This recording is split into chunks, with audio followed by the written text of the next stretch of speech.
I want to address this to KIFWA and Kenya Transport Association together. Because the industry that you have, I don't think during my life in Parliament, we tackled so many challenges that were there.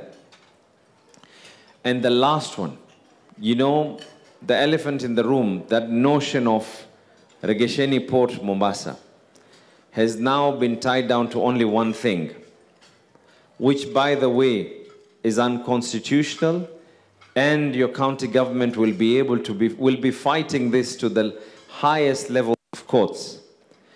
Right now, they're only using one thing. If your PIN is not for Mombasa, then collect your cargo in Nairobi, and the cargo is being transported through SGR. That is totally wrong.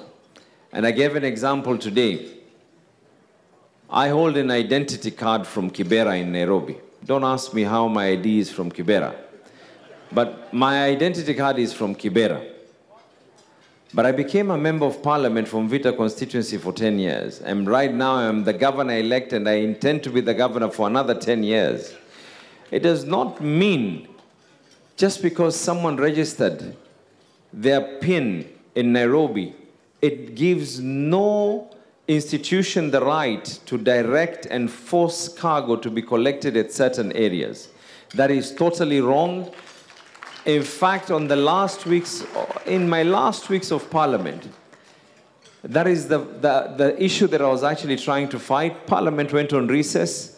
Little did they realize, or did they know, that I was going to end up being governor, so things are a bit worse on that angle. But equally, and this is something that I'm hoping that everyone will be able to support us on, we shouldn't just be talking about returning port services to Mombasa.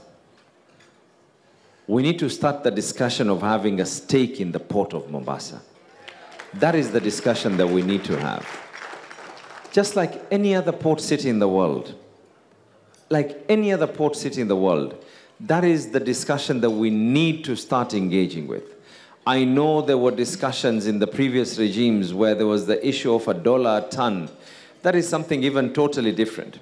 I mean, and I ask this question, if there's a law where you can be able to charge cess from cross counties within the same country, that means if goods are coming from one county and getting into Mombasa, they're being charged cess.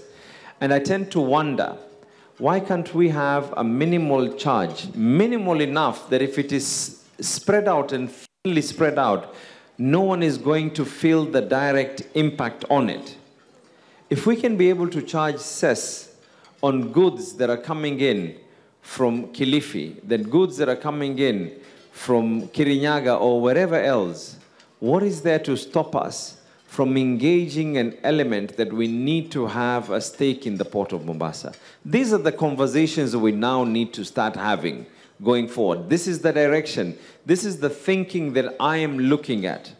Because your industry, clearing and forwarding and transport, constitutes 27% of our economy. And we know what has happened. Issues of licenses. This is a commitment I want to give. I've already tasked the team, and I've told them that to go through the figures that the county government has been charging. And we now need a one-stop figure.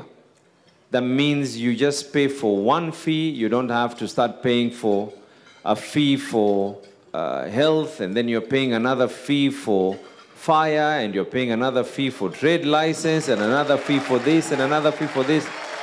These are the conversations that we need to have in Mombasa. This was my pledge to you, and this is my promise of what I intend to deliver for you. That we need to have a one-stop gap measure, and it can be done. It is something that is doable.